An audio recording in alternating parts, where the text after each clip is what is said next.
Hi everybody and welcome. This is Lisa Bernard. Lisa is a Reiki facilitator, a Tao facilitator. She has a Cert 4 in life coaching. She's also a veteran of 33 years of teaching in school. And when you learn teaching in school for 33 years, you'll learn a lot about people teaching in school for 33 years. But more intriguingly, she is also the inventor and the creator of the butterfly effect. Lisa, welcome along. Thanks, Ray. Great to be here. Lisa, being 33 years in school and learning to understand, how humans work and function. Did you see that when the parents were dropping the children off to you into school and you were left with the child, were you actually left with the child or were you left with the parents' trauma? Most of the time left with the parents' trauma because that's what the kids are bringing to school with them. And you saw that? You see that a lot? Absolutely. Right through to, so specifically, I worked in schools that were in low socioeconomic areas. So I had children who were coming to school without lunches, coming to school with not necessarily having had sleep through the night, other traumas that were going on in the background for those kids.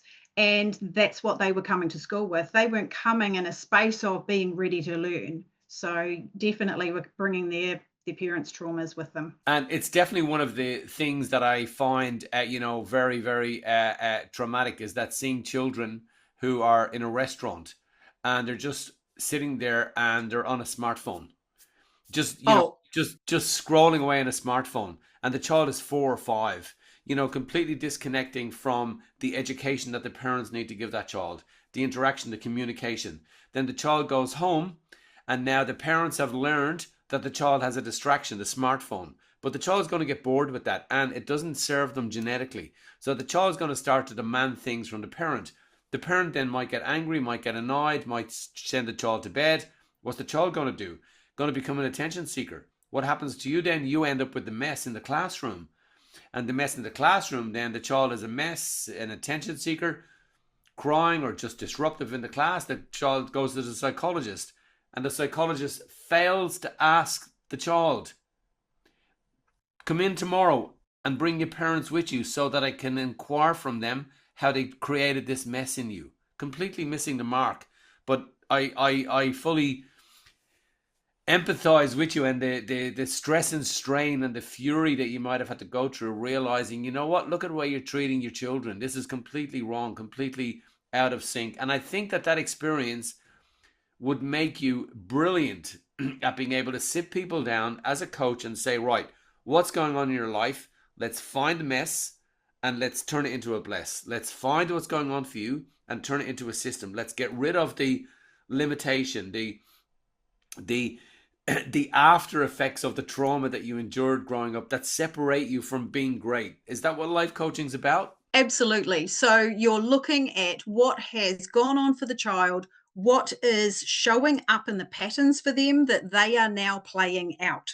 So, as you know, we bring whatever it is that we have grown up with and we bring it into our everyday lives. Yep. So I'm looking for those things. I'm looking for where people are saying, I can't do this, or I don't have the ability to do that, or I don't have the resources for this, because we're all in this whole mindset of I can't, because of whatever it is that we have experienced. And it's my job to draw that out and remind people of what they actually are able to achieve.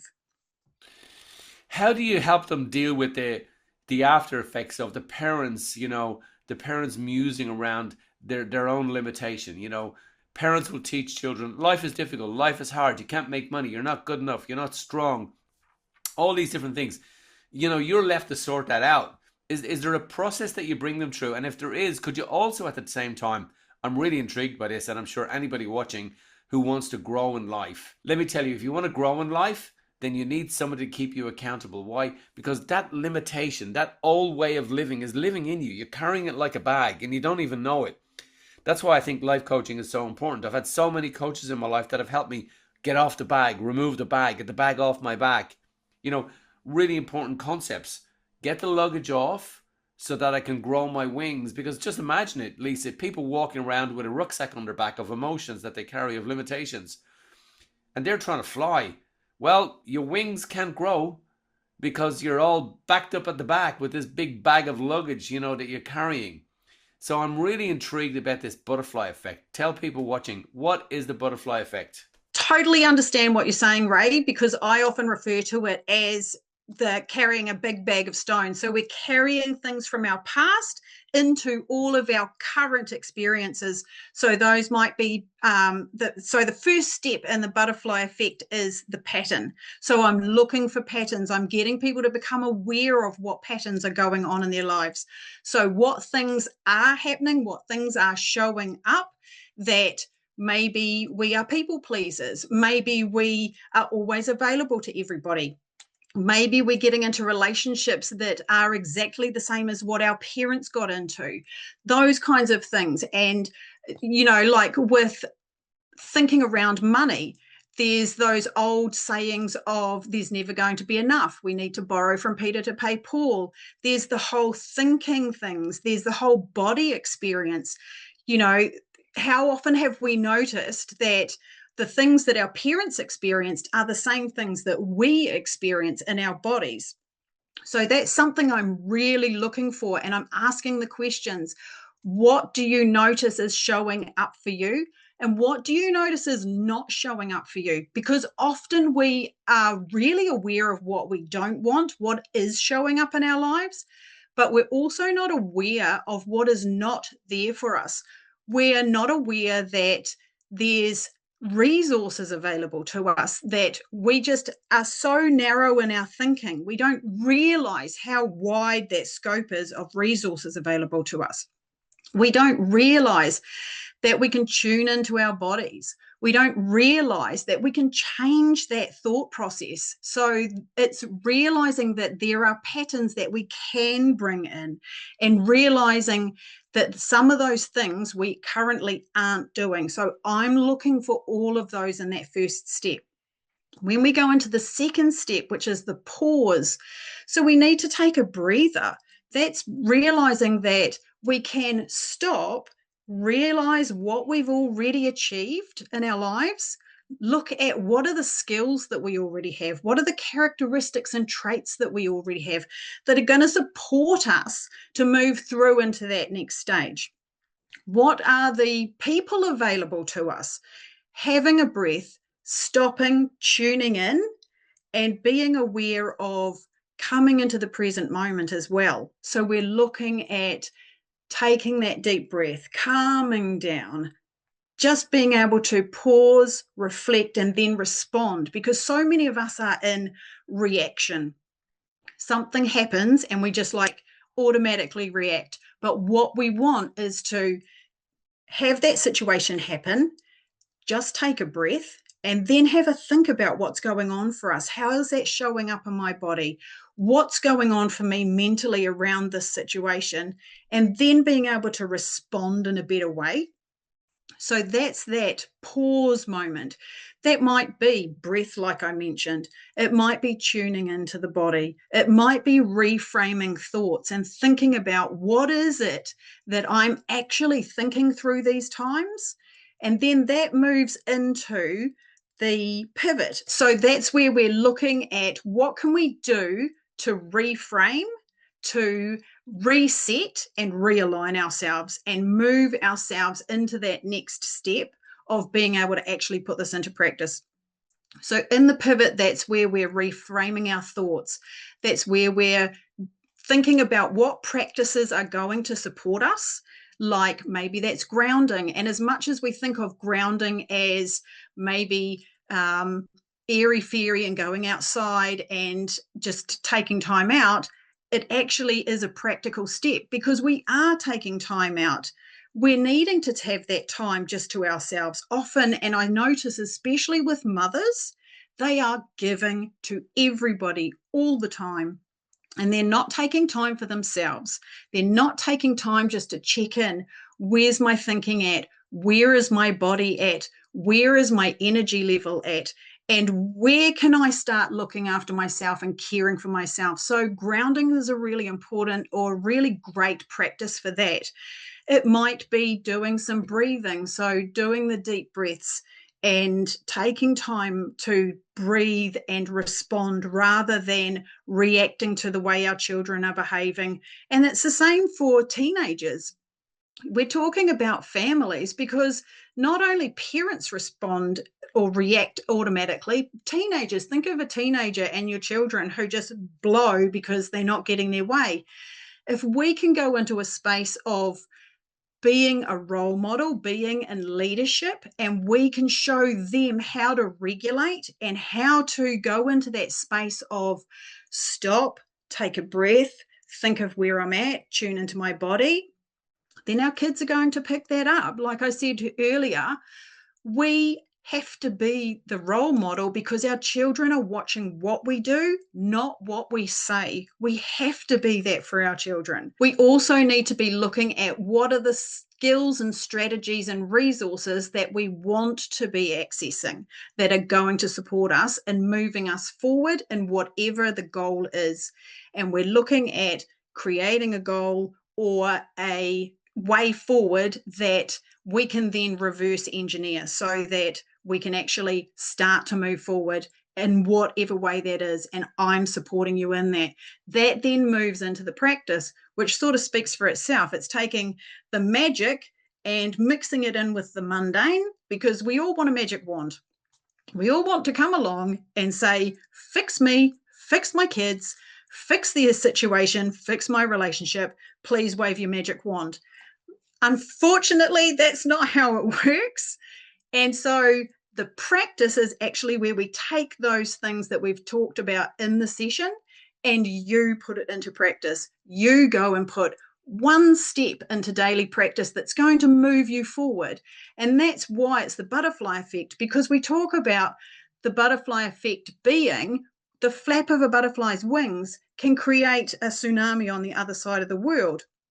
One flap makes a change. It's the same for people. One step. I know it's an old adage and it's typical to say it, but one step makes the journey. And when you really understand, if you think of like a navman, when you get to the space that navman takes you to, you don't stop there. You don't just go, all right, I'm done. Life is done. I'm good. You go, oh, cool. I've made it to that place. I'm going to do my thing there. Where am I going next? So I need that support to go, this is where I'm going to. This is what I've achieved. This is what I want to achieve next, and move through to that. So that's that practice part. And I'm the one that helps to hold you accountable, because we all know how many times have we decided that we're going to make change, and because we don't tell anybody, or we do tell everybody, but we don't have someone who's checking in regularly and saying, what did you achieve this week? How are you going on that activity? What did you get? How are you noticing the journaling?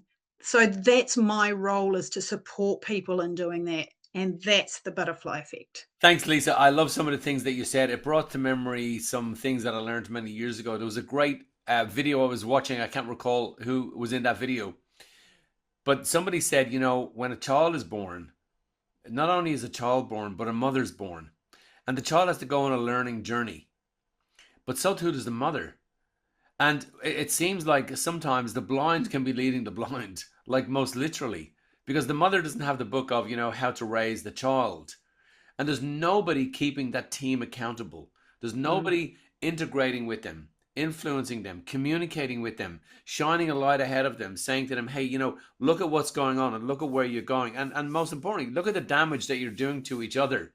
Not that the child damages the mother, but the mother might damage the child, and the father might damage the child, and the parents might damage the child, and then the child is going to damage them back again. So the stress goes in this big circle. So I love what you said. It's about accountability. So, you know, anybody watching this, I would say, if you don't have somebody keeping you accountable in your life right now, don't expect anything new. Just don't expect it. In other words, you can almost stop dreaming, because there's nobody keeping you accountable. So if you're on a journey that you've been on for some time and you can't get there, then my greatest advice to you is find an accountability partner. Bring somebody into your life. Communicate with Lisa. Say, Lisa, I get what you said. I understand what you said. It makes sense to me. You're my person. You're my accountability person. So Lisa, what you're saying is it's not just about finding a goal. It's about defining, seeing, and extinguishing and diluting, removing the obstacles that we carry, traits and characteristics that give rise to the roadblocks that literally we have in front of us. So we've all these people, billions of them on earth, all trying to find this goal, but they're carrying their own shield. They're carrying their own brick wall right in front of them. They just can't see it. They can't see it, but it's there. It exists, it's real, and it's there. And it blocks that person. So I love what you said. It absolutely makes sense. And anybody watching this, Lisa is on the hub. She's endorsed by us. She's there. She's ready to talk to you. If you're ready to open your heart to yourself, if you're ready to be true to yourself, if you're ready to be authentic with yourself and say to yourself, I need a guiding light, here is your torch. Lisa, tell us about your butterfly offer and your 1 hour offer to our Think and Grow. In the butterfly session, you are getting that for 60 minutes for $119. You're going to come away with looking at what your patterns are that are going on in your life, looking at what is preventing you from moving forward, those roadblocks that are coming up constantly that you just can't seem to get past. And you're going to come away with tools and strategies that are going to help you move forward, that are going to enable you to move into practice and make the changes in your life that you're really wanting to change. And you get me. I will be your accountability buddy, and I will be cheering you on from the sidelines.